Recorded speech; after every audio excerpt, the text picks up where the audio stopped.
শুরু করতেছি। প্রথমে সবাইকে আজকে আমাদের 6 নম্বর ক্লাসে স্বাগতম জানাচ্ছি। দেখতে দেখতে আমরা ইতিমধ্যে 5টি ক্লাস শেষ করে ফেলেছি। আপনারা যারা ক্লাসগুলোতে রেগুলার জয়েন করতেছেন আপনাদেরকে অনেক ধন্যবাদ জানাচ্ছি, এবং সেই সাথে আমি বিশ্বাস করি যে এখান থেকে কিছু না কিছু হলেও আপনারা শিখতে পারতেছেন। আমরা রেকর্ড যদিও দিয়ে দেই, কিন্তু আমার বিশ্বাস ক্লাসের পরে ম্যাক্সিমাম হচ্ছে রেকর্ডটা দেখেন না। যারা ক্লাস করে তাদের মধ্যেই 2-4 জন রেকর্ড দেখে, কিন্তু যারা ক্লাসে আসে না তারা আমার মনে হয় না যে রেকর্ড দেখে পরবর্তীতে তারা সে বিষয়গুলো শেখার চেষ্টা করে। তো এটা যেহেতু ফ্রি একটা কোর্স, এখানে গুরুত্ব একটু কম থাকবে, এটাই স্বাভাবিক। কিন্তু এই কোর্সটাই যদি 2-3 হাজার টাকার বিনিময়ে হতো বা 5-7 হাজার টাকার বিনিময়ে হতো, তখন ঠিকই এটার প্রতি একটা গুরুত্ব মানুষের থাকতো। যাই হোক, আমরা চেষ্টা করব যে সামনের দিনগুলোতে যেগুলো শেখাবো যাতে সবাই একটু মনোযোগ দিয়ে দেখি। অবশ্যই এখান থেকে কিছু না কিছু শেখার বিষয় আমাদের আছে। আচ্ছা, আমি একটা বিষয় আপনাদেরকে দেখাবো। আমি স্ক্রিন শেয়ার করছি।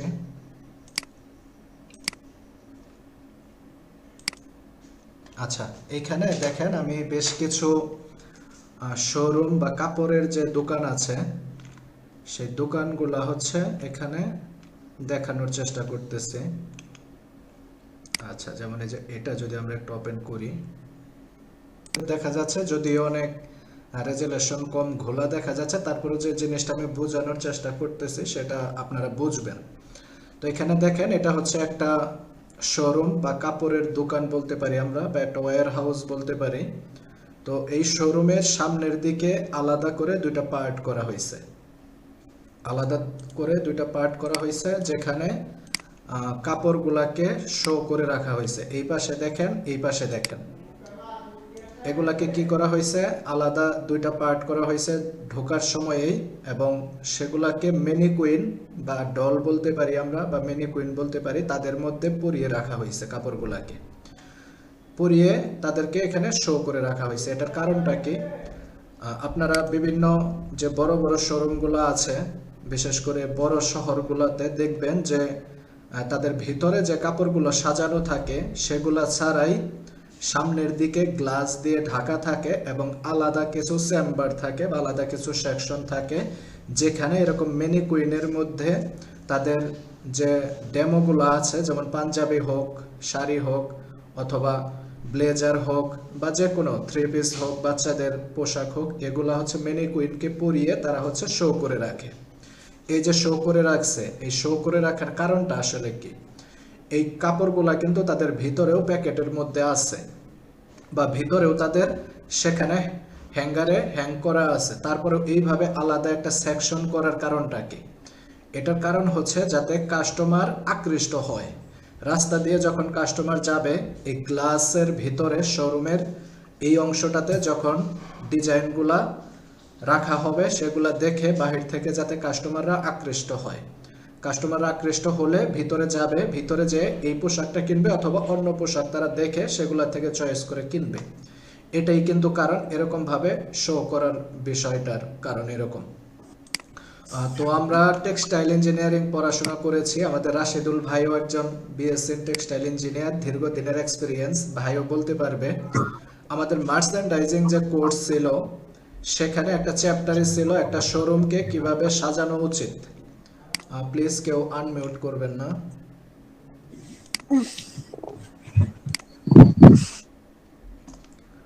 হ্যাঁ, আমরা যখন ক্লথিং আইটেম নিয়ে পড়েছি বা মার্চেন্ডাইজিং কোর্স করেছি, তখন আমাদের একটা ওয়্যার হাউস বা একটা শোরুম কিভাবে সেট আপ করা উচিত বা সাজানো উচিত সেটা নিয়ে একটা চ্যাপ্টার আমাদের ছিল। সেখানে আমরা পড়েছি যে কোন ধরনের প্রোডাক্টগুলা বাহিরে এইভাবে ম্যানিকুইনে পরিয়ে সেগুলা হচ্ছে রাখা উচিত, বা কোনগুলা প্রোডাক্ট ভিতরে রাখা উচিত। যেমন যে এখানে দেখেন, এই যে একটা গ্লাস দিয়ে ঘেরা একটা অংশ, সেখানে হচ্ছে কাপড়গুলা রাখা হয়েছে। তো এরকম হচ্ছে বিভিন্ন শোরুমগুলোতে আপনারা দেখবেন যে কাপড়গুলা সামনে সাজিয়ে রাখা হয়। এটার কারণ হচ্ছে যাতে কাস্টমাররা ওইটা দেখে আকৃষ্ট হয়, আকৃষ্ট হয়ে যাতে সে ভিতরে প্রবেশ করে কাপড়টা অর্ডার করতে পারে। তো এই কথাগুলো যে বলতেছে, এগুলো আমাদের সাথে রিলিভেন্ট কিনা এটা আপনাদের প্রশ্ন হতে পারে, যে কেন আমি এই শোরুমের কথা বলতেছি। আমরা তো কেউ শোরুম দিব না। এটা আমি এই কারণেই বলতেছি, আমরা একটু মিলাতে চাচ্ছি আমরা হয়তো ফিজিক্যাল শোরুম দিব না, কিন্তু আমরা হচ্ছে পেজের মাধ্যমে শোরুমে যেভাবে ডিসপ্লে করা হয় কাপড়গুলো, কাস্টমারকে আকৃষ্ট করা হয়, একই রকম ভাবে আমরা আমাদের পেজে আমাদের প্রোডাক্টগুলো ডিসপ্লে করব, সেগুলা দিয়ে হচ্ছে আমরা আকৃষ্ট করব। তো এখানে একটা শোরুমে কাপড় রাখার যে সিস্টেম, যেমন এখানে যদি আপনি দেখেন, এটা একটা শোরুমের ভিতরের একটা অবস্থা, এবং আমি আরেকটা লোকাল যদি দেখাই,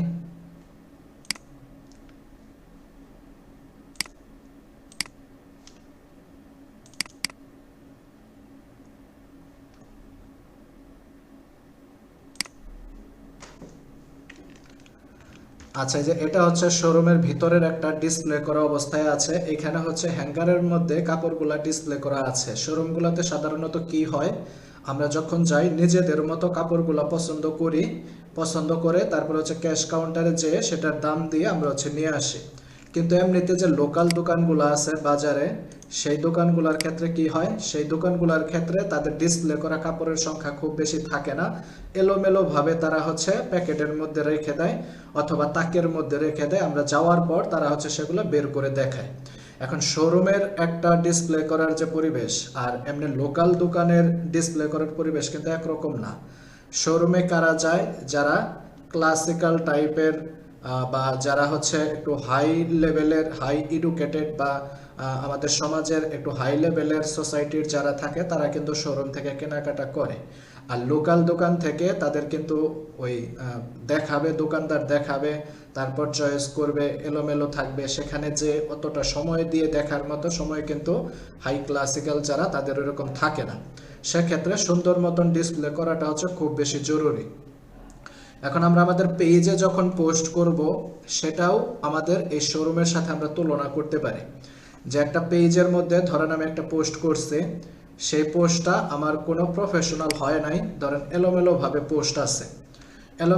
পোস্ট আছে, সেখানে প্রোডাক্টগুলো হচ্ছে আমি এলোমেলোভাবে রাখছি, বা ক্যাপশনগুলো ঠিক নাই, কোনো অ্যাকশন বাটন দেওয়া নাই, এরকমভাবে হচ্ছে আমি এলোমেলোভাবে প্রোডাক্টগুলো দিছি, বা প্রোডাক্টের সাইজগুলো ঠিক নাই। এরকম যদি হয় তাহলে কিন্তু আমার পেজটা লোকাল একটা দোকানের মতো হয়ে যাবে। সেখানে কাস্টমাররা এসে সুন্দর মতন প্রোডাক্টগুলো পছন্দ করতে পারবে না, তারা কিন্তু সেখান থেকে বের হয়ে চলে যাবে। আমাদের সব সময় চেষ্টা করতে হবে কিভাবে কাস্টমারের আই ক্যাচে একটা পোস্ট করা যায়, যে পোস্টটা দেখে কাস্টমার থমকে যাবে। আমাদের যেরকম রাস্তা দিয়ে যাওয়ার সময় শোরুমের ওই গ্লাসের ভিতরে ড্রেসটা আমাদেরকে একটু আকর্ষণ করে, পরবর্তীতে আমি যখন প্রোডাক্টটা কিনি তখন ওই দোকানে যেয়ে দেখার চেষ্টা করি। একই রকমভাবে যখন মানুষ ফেসবুক স্ক্রল করবে, তাদের সামনে যখন আমার পোস্টটা যাবে, আমার পোস্ট দেখে যাতে তারা থমকে যায় বা একটু আকর্ষণীয় ফিল করে, তারপর তারা আমার পোস্টের ভিতরে যেয়ে বা আমাকে মেসেঞ্জারে যাতে জিজ্ঞেস করে যে আমার কাছে আর কোনো ডিজাইন আছে কিনা, আর কোনো কালার আছে কিনা, বা প্রাইস কত। এর জন্য আমাদের পোস্টটা প্রফেশনালভাবে সাজাইতে হবে।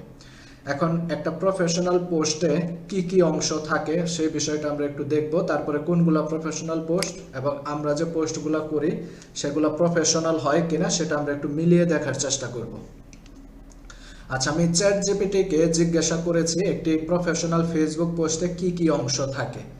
আমরা জানি যে চ্যাট জিপিটি আমাদের গুগলের মধ্যে বা এই অনলাইন জগতে যত তথ্য আছে সেই তথ্যগুলোকে সে অ্যানালাইসিস করে সে হচ্ছে একটা আউটপুট আমাদেরকে দিয়ে থাকে। তার মানে আমরা বলতে পারি চ্যাট জিপিটি যে তথ্যটা দেয় সেটা একেবারে ফেলনা নয়, সেটা হচ্ছে কার্যকরী তথ্য। তো চ্যাট জিপিটি আমাদেরকে যেগুলো দিয়েছে অবশ্যই সেগুলো হচ্ছে কার্যকরী তথ্য আমাদেরকে দিয়েছে। তো একটি প্রফেশনাল ফেসবুক পোস্টে সাধারণত নিম্নলিখিত গুরুত্বপূর্ণ অংশগুলো থাকে। প্রথম অংশ আকর্ষণীয় হেডলাইন। পোস্টের মূল আকর্ষণ তৈরির জন্য ছোট কিন্তু শক্তিশালী শিরোনাম ব্যবহার করুন। উদাহরণ, আপনার ব্যবসার বিক্রি বাড়ান। আচ্ছা, এই জিনিসটা কেন দরকার, আমি যদি একটু একটা পেজে যাই বা পোস্টে যাই, আমি দেখার চেষ্টা করি।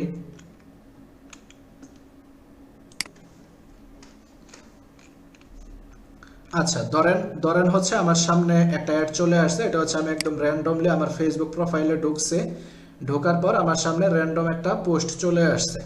এখন এই পোস্টটা যদি আমরা দেখি, এই পোস্টের ক্ষেত্রে কতটুকু ক্যাপশন আমাদের সামনে শো করছে, এখানে আমাদের দেখতে হবে কতটুকু ক্যাপশন শো করছে। এখানে সি মোর দিলে আরো বেশ অনেকগুলো লেখা আছে। কিন্তু আমাদের এখানে শো করছে কতটা লাইন, 3টা লাইন শো করছে, চতুর্থ লাইন থেকে সি মোরে চলে গেছে। তাহলে আমাদেরকে চেষ্টা করতে হবে এই 3 লাইনে এমন কিছু লেখা যেটা আমি যেরকম এই যে পোস্টটা দাঁড়াইলাম, আমার সামনে আসছে দেখার জন্য দাঁড়াইলাম বা এখানে সময় নিচ্ছি, একই রকম ভাবে যখন একটা কাস্টমারের সামনে পোস্টটা যাবে তখন যাতে সে এই 2-3 লাইনটা চোখে পড়েই সে যাতে পোস্টটা দেখতে বাধ্য হয়, সি মোরে ক্লিক করতে যাতে বাধ্য হয়, এরকম একটা টাইটেল এখানে আমাদের লিখতে হবে। এখন সেই টাইটেলটা যে 3 লাইনে হবে এরকম না, সেটা আমি 1 লাইনের মধ্যে দিতে পারি বা 2 লাইনের মধ্যেও দিতে পারি। অর্থাৎ আমাদের হুক করবে এরকম একটা হুকিং টাইটেল আমাদের প্রথমে দিতে হবে, যেটা দেখে আমাদের কাস্টমার আকর্ষণ ফিল করে আমাদের পোস্টের ভিতরে যাবে। তাহলে এরকম হচ্ছে একটা টাইটেল আমাদের এখানে দিতে হবে। আচ্ছা, তারপরে যাই। যেমন এখানে উদাহরণ দিয়েছে আপনার ব্যবসার বিক্রি বাড়ান, এটা হচ্ছে ডিজিটাল মার্কেটাররা যদি পোস্ট করে সেক্ষেত্রে এটা দিতে পারে। আমি যেহেতু ডিজিটাল মার্কেটিং রিলেটেড বিভিন্ন তথ্য সার্চ করি তাই আমাকে এই ধরনের তথ্য সে দিয়েছে। 2 নাম্বার হচ্ছে মূল পোস্টের বর্ণনা।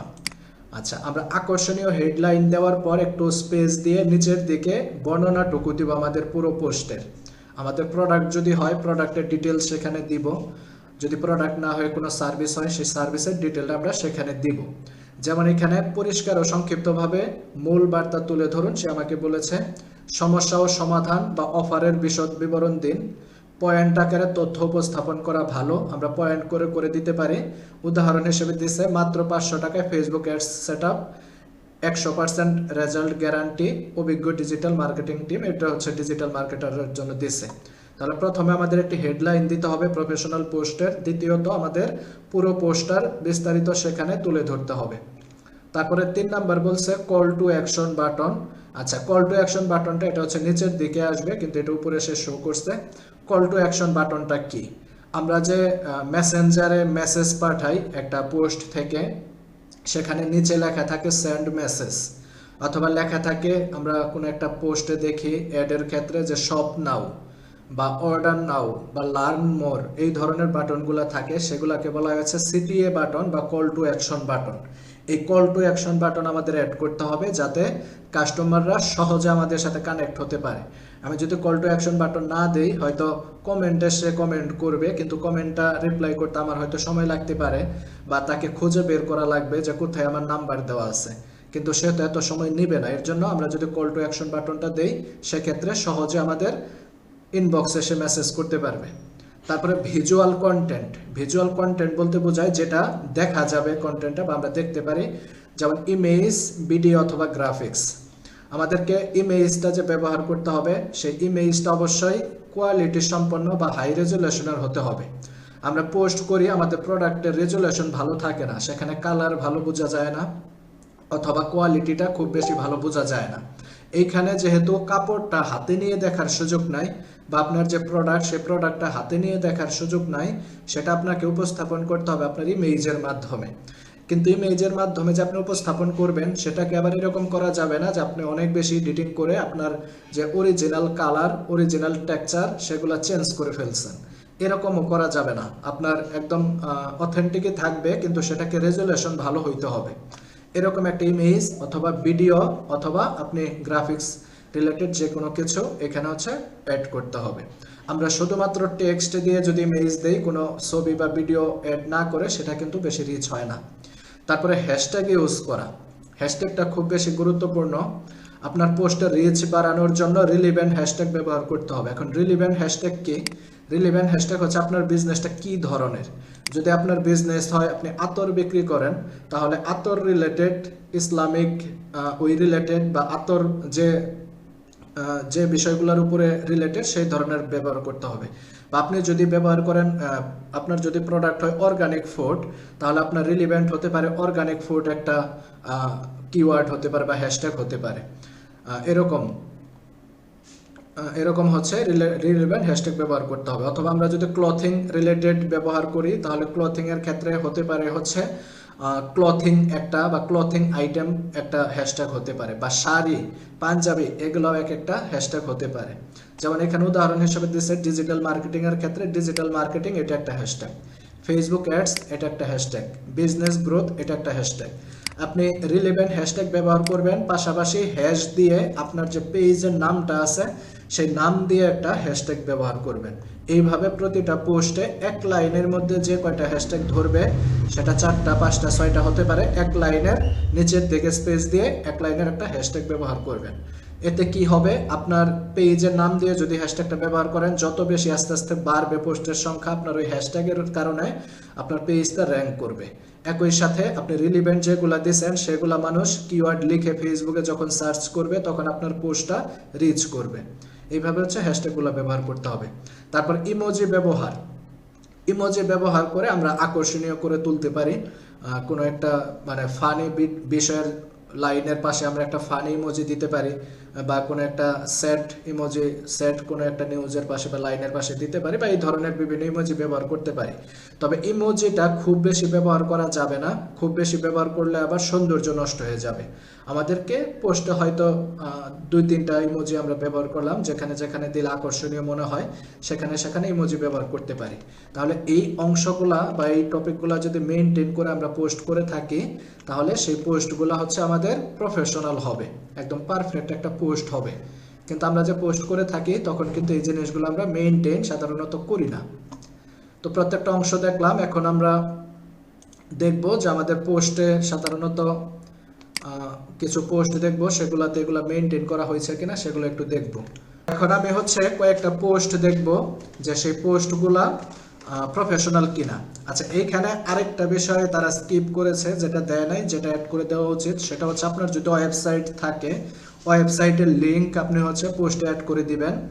এগুলা কিন্তু আমরা অর্গানিক পোস্টের কথা বলতেছি। আমরা যখন অ্যাড চালাবো তখন তো আমরা ওয়েবসাইটে কল টু অ্যাকশন বাটনের মাধ্যমে নিয়ে যেতে পারবো, কিন্তু অর্গানিকভাবে আমাদের পেজে পোস্টগুলো যে করি আমরা, সেক্ষেত্রে হচ্ছে এগুলা মেনটেন করার কথা আমি বলতেছি। তো আমাদের পোস্টে আমরা ওয়েবসাইটের লিঙ্ক অ্যাড করে দিতে পারি, যেখানে আমাদের আরও প্রোডাক্ট সম্পর্কে কাস্টমাররা জানতে পারবে, সেটা হচ্ছে আমরা ক্যাপশন অ্যাড করে দিতে পারি। তো আমি এখন হচ্ছে কয়েকটাতে পোস্টে চলে যাই এবং সেগুলো দেখার চেষ্টা করি। আচ্ছা, প্রথমে হচ্ছে ঘরের বাজার বিডির কিছু পোস্ট আমরা দেখি। যেমন এইখানে সে একটা পোস্ট করেছে, সে হচ্ছে উপরে ডেসক্রিপশন দিয়েছে, ওই রকম কোনো টাইটেল সে ইউজ করে নাই, 1-2 লাইনের টাইটেল ইউজ করে নাই, সে হচ্ছে এখানে পুরো ডেসক্রিপশনে দিয়েছে। তো আমাদের উচিত একটা টাইটেল ইউজ করা, সেটা 1 লাইন 2 লাইনের হতে পারে, এরকম একটা টাইটেল ইউজ করা। তারপরে দেখেন সে ওয়েবসাইট থেকে অর্ডার করতে ভিজিট করুন, ওয়েবসাইটের লিঙ্ক এখানে অ্যাড করে দিয়েছে। এখন যে পোস্টটা পড়বে সে এখানে দেখবে, সে কিন্তু ওয়েবসাইটে ক্লিক করে তার আরও প্রোডাক্ট সম্পর্কে জানতে পারবে এবং অর্ডার করতে পারবে। তারপরে বলছে প্রবাস থেকে পরিবারের জন্য অর্ডার করতে হোয়াটসঅ্যাপ করুন, সে হোয়াটসঅ্যাপ নাম্বার দিয়ে দিছে। একই সাথে যুক্ত হন আমাদের অফিসিয়াল ফেসবুক গ্রুপে, মানে তার হচ্ছে সোশ্যাল মিডিয়ার কিছু লিঙ্ক এখানে দিয়ে দিছে। তো আমরা ফেসবুক গ্রুপ তো আমাদের এরকম থাকবে না, আমরা জাস্ট আমাদের হোয়াটসঅ্যাপ নাম্বারটা অ্যাড করে দিতে পারি, অথবা সেটা কল টু অ্যাকশন বাটনেও দিতে পারি, অথবা এইখানেও দিতে পারি। আমাদের পেজে কিন্তু হোয়াটসঅ্যাপ নাম্বার আছে, আমার পেজের থাকার কথা, এইখানে থাকার কথা আর এইখানে থাকার কথা কিন্তু একরকম না। কারণ মানুষের সামনে যখন আমার পোস্ট যাবে, সে কিন্তু পেজের এই বাটনটা তখন দেখবে না, তখন শুধুমাত্র সে এই পোস্টটা দেখতে পারবে। এর জন্য আপনি যদি কল টু অ্যাকশন বাটনে হোয়াটসঅ্যাপটা অ্যাড করে দেন অথবা এখানে অ্যাড করে দেন, মানুষ সহজে আপনার সাথে কানেক্ট হইতে পারবে। কিন্তু আপনি যদি এখানে অ্যাড না করে দেন, আপনার পেজের এখানে ক্লিক করতে হবে, তারপরে ভিতরে আসতে হবে, তারপরে এখানে হোয়াটসঅ্যাপে যেতে হবে। কিন্তু তা না করে আপনি পোস্টে যদি অ্যাড করে দেন, সহজে আপনাকে সে কানেক্ট করতে পারবে। আচ্ছা, তারপরে নিচের দিকে দেখেন সে কিছু হ্যাশট্যাগ ইউজ করছে। হ্যাশট্যাগের মধ্যে কি কি আছে, প্রথমে দিচ্ছে হানি নাটস, এটা কিন্তু তার সাথে রিলিভেন্ট। কেউ যদি হানি নাট লেখা সার্চ করে তার পোস্টটা কিন্তু রিচ হবে বা তার পোস্টটা সেখানে আসবে। তারপরে দিচ্ছে ন্যাচারাল হানি, হেলদি ফুড, হেলদি লাইফস্টাইল, এবং শেষে দিচ্ছে ঘরের বাজার। তাহলে দেখেন সে শেষে কিন্তু তার পেজের নাম দিয়ে একটা হ্যাশট্যাগ ইউজ করছে। তো এইভাবে আমাদেরও চেষ্টা করতে হবে রিলিভেন্ট কিছু হ্যাশট্যাগ নেওয়া এবং সেই সাথে নিজের পেজের নামে একটা হ্যাশট্যাগ ব্যবহার করা। এখন এই হ্যাশট্যাগুলো আমি কোথায় থেকে পাবো? হ্যাশট্যাগ জেনারেট করার অনেকগুলো সাইট আছে। আপনি যদি নেটে যে কোনো একটা ব্রাউজারে লেখেন হ্যাশট্যাগ জেনারেটর, সেখানে আপনার পেজের রিলিভেন্ট একটা হ্যাশট্যাগ দেন, সে আরও বেশ কিছু হ্যাশট্যাগ দিয়ে দিবে। অথবা আপনি চ্যাটজিপিটিকে যদি বলেন যে আমি ক্লথিং বিজনেস করি, তুমি আমাকে ক্লথিং রিলেটেড 5টা হ্যাশট্যাগ দাও, 10টা হ্যাশট্যাগ দাও, সে কিন্তু আপনাকে দিয়ে দিবে। তো এই একটা পোস্ট দেখলাম। তারপরে নিচের দিকে আরেকটা পোস্ট দেখি, এখানেও সে হচ্ছে কোনো ওই রকম টাইটেল দেয় নাই, সরাসরি ডেসক্রিপশন দিয়েছে। তারপর ওয়েবসাইট লিঙ্ক দিছে, তাদের গ্রুপের লিঙ্ক দিছে এবং হ্যাশট্যাগ ব্যবহার করছে। এবং সবথেকে বড় কথা যেটা, সেটা হচ্ছে সে যে এখানে ইমেজটা ব্যবহার করছে, ইমেজের কোয়ালিটিটা দেখেন। আমরা ওই ইমেজ ব্যবহার করি এবং সেও যে ইমেজটা ব্যবহার করছে, প্রাকৃতিক মধুর তৃপ্তি সুন্দরবনের মধু, এই যে একটা লেখা এবং যে মানে যে সুন্দর একটা কোয়ালিটি, এটা দেখেই কিন্তু আকৃষ্ট লাগতেছে। আমরা যখন স্ক্রল করে চলে যাব তখন কিন্তু আমাদের সামনে এরকম একটা ছবি যদি আসে, আমাদের সাধারণত কোয়ালিটি লেস ইমেজগুলো দেখতে দেখতে যখন একটা কোয়ালিটি ফুল ইমেজ চোখের সামনে চলে আসবে, তখন কিন্তু এমনিতে একটু ব্যতিক্রম মনে হবে এবং সেখানে কিন্তু আমরা একটু সময় নেই। এরকম কিন্তু বিষয়টা।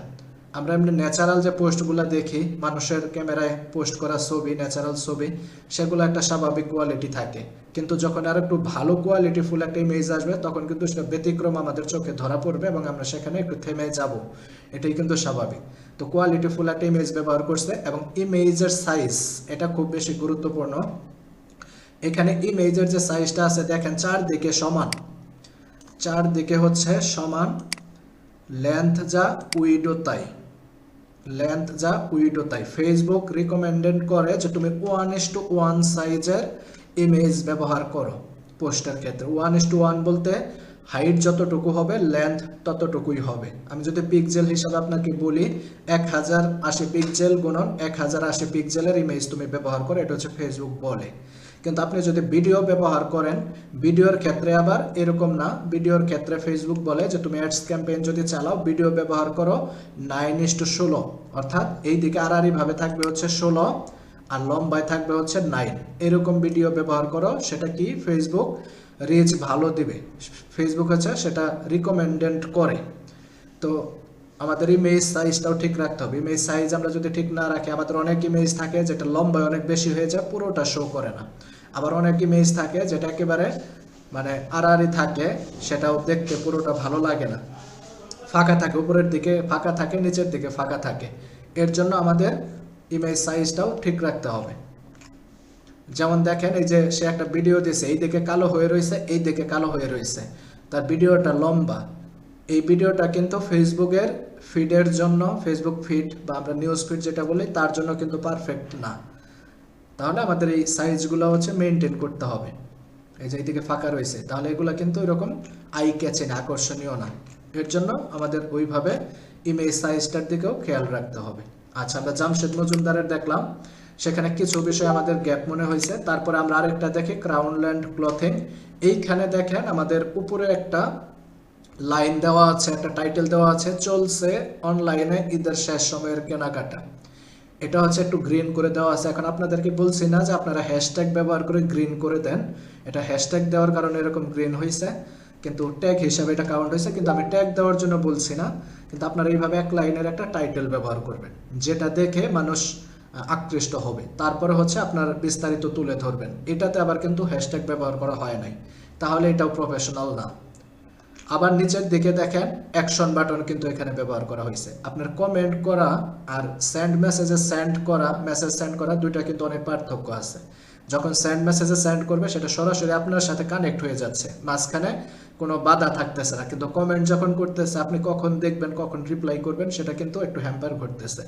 এর জন্য আমরা call to action button add করে দিব, যেটাতে সরাসরি মানুষ আমাদেরকে মেসেজ করতে পারবে। আচ্ছা, এখানে হচ্ছে হ্যাশট্যাগ নাই। তারপর আরও একটা পোস্ট আমরা দেখি, টিটি টাচ ক্লথিং, এটা একটা পেজ ক্লথিং, এটা হচ্ছে ওমেন্স ক্লথিং এর একটা পেজ। আচ্ছা, দেখেন তাদের পোস্টে তারা হচ্ছে একটু লেআউটটা চেঞ্জ করে দিয়েছে এইভাবে, এটা ব্যাপার না।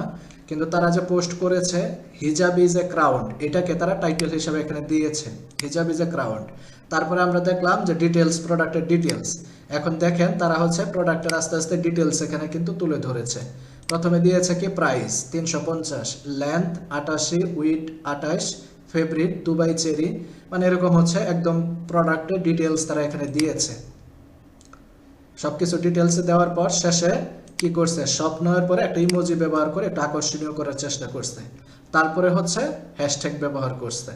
তো এটাকে কিন্তু আমরা মোটামুটি প্রফেশনাল ক্যাপশন আমরা বলতে পারি।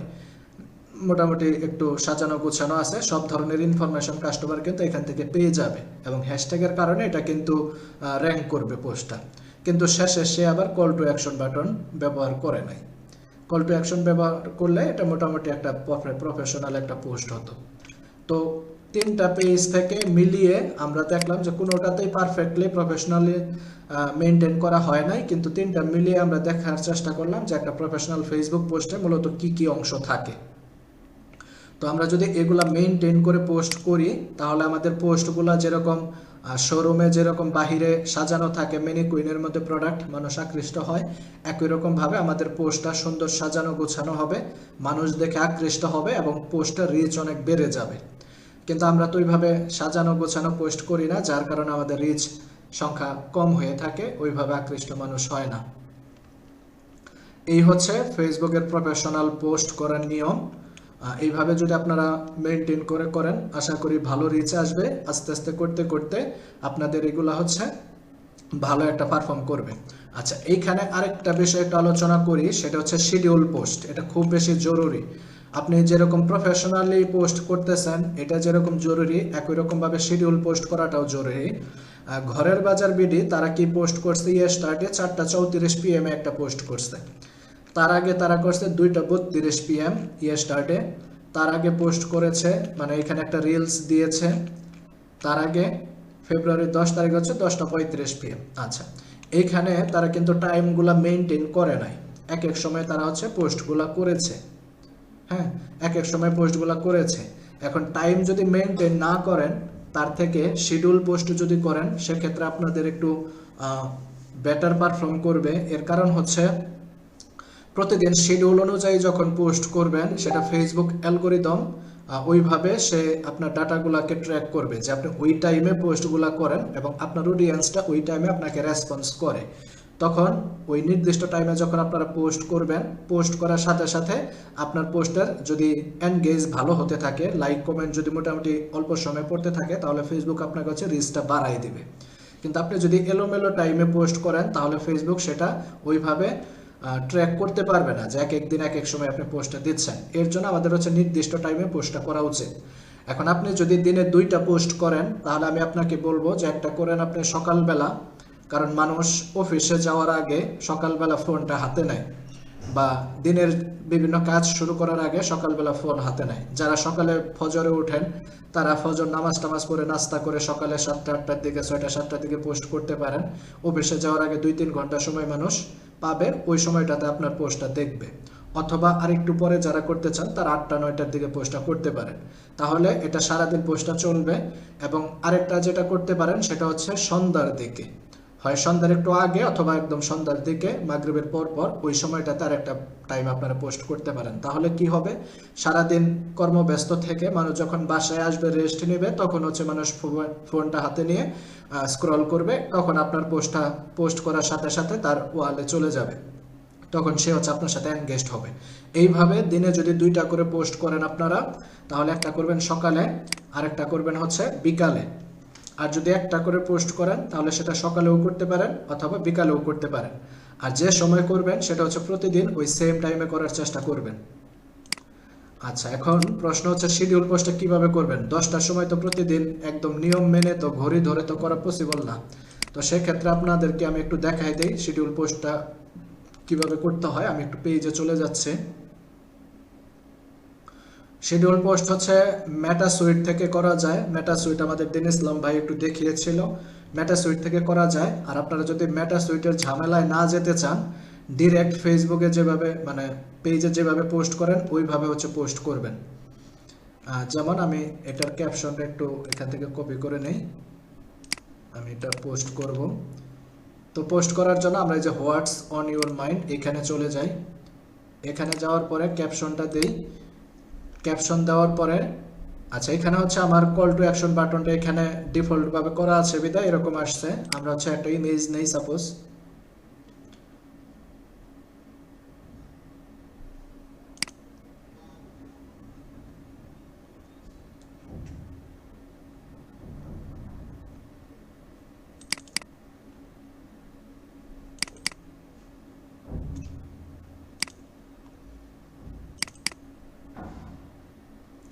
আপনাদেরকে আমার মডেলের ছবি দেখাই দিই। এগুলো হচ্ছে সে 2021 সালে করোনার সময় মডেল ভাইয়া এরকম ছবি টবি এডিট করে ছাড়তাম আর কি।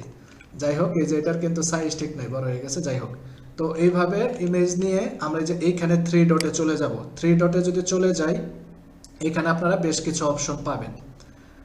যেমন ইনভাইট কোলাবোরেশন, এটা আপনারা জানেন কিনা জানি না, এটা একটু আমি আপনাদেরকে বলে দেই। সেটা হচ্ছে ইনভাইট কোলাবোরেটরে দিয়ে আপনি আপনার আইডির সাথে কোলাবোরেট করতে পারবেন। আপনি পেজে যে পোস্টটা করবেন সেটা সরাসরি আপনার আইডিতেও পোস্ট হয়ে যাবে একই সাথে একটা পোস্টে। আপনাকে আলাদাভাবে আইডিতে আর পোস্ট করতে হবে না, সেটা পেজেও হবে এবং কি আপনার আইডিতেও হবে। যেমন এই যে এখানে হচ্ছে আমাকে সাজেস্ট করার জন্য বলতেছে যে আমি কার সাথে কোলাবোরেশন করতে চাচ্ছি।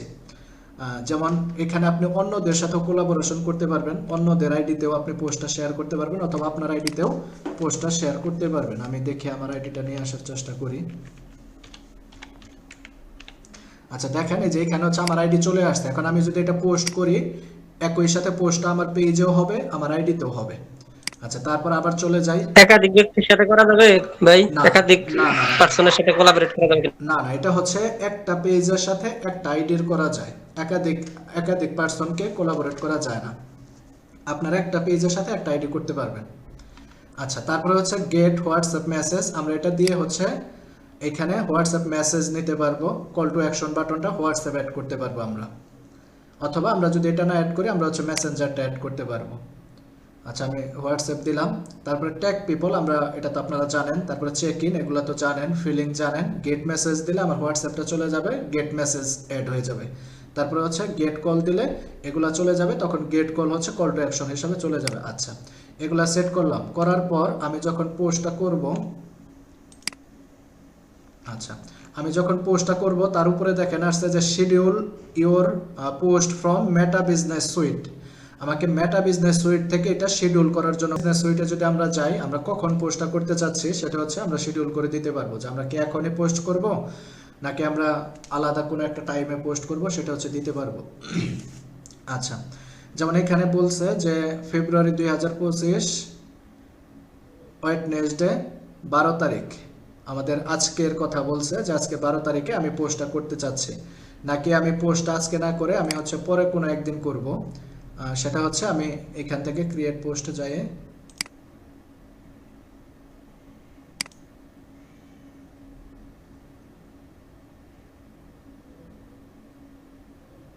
আচ্ছা, এখান থেকে হচ্ছে ক্রিয়েট পোস্টে যে আমরা হচ্ছে সেটা এখান থেকে শিডিউলটা দিতে পারবো। এই যে সেট ডেট এন্ড টাইম, এই যে এখান থেকে হচ্ছে টাইম এবং ফেসবুকের দেখেন ফেব্রুয়ারি 12 2025 9টা 4 হচ্ছে এটা অ্যাপ্রুভ হবে, অ্যাক্টিভ হবে, অ্যাক্টিভ টাইম এরকম এখান থেকে দিয়ে দিতে পারবো। অথবা আমি যদি 12 তারিখে না দিয়ে এখান থেকে হচ্ছে 13 তারিখে 9টায় হবে, এরকম ভাবে দিয়ে দিতে পারবো। অর্থাৎ আমি এখান থেকে যে টাইমটা দিব সেই টাইমে হচ্ছে পোস্টটা অ্যাক্টিভ হবে। আমি আপলোড করব এখন, কিন্তু পোস্টটা অ্যাক্টিভ হবে হচ্ছে এখানে যে টাইমটা সেট করে দেব সেই টাইমে। এটা আরেকটা মজার ব্যাপার হচ্ছে আপনি চাইলে একসাথে সামনের এক সপ্তাহের পোস্ট এখান থেকে আপনি শিডিউল করে রাখতে পারবেন।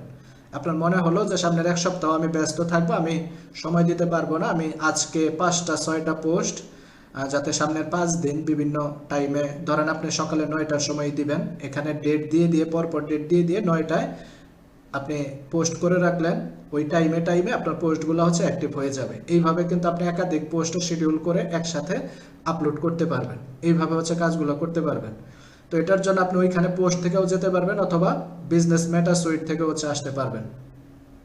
এইভাবে যদি আপনারা শিডিউল পোস্ট করেন এবং যে বিষয়গুলো দেখালাম প্রফেশনাল পোস্টের ক্ষেত্রে ওইগুলো মেনটেন করে করেন, তাহলে দেখবেন যে আপনাদের অনেক রিচ বেড়ে যাবে। এমনিতে নর্মালি যে রিচ আপনারা পাচ্ছেন তার থেকে অনেক বেশি পরিমাণ রিচ আপনাদের বেড়ে যাবে, আস্তে আস্তে অনেক গ্রো করবে।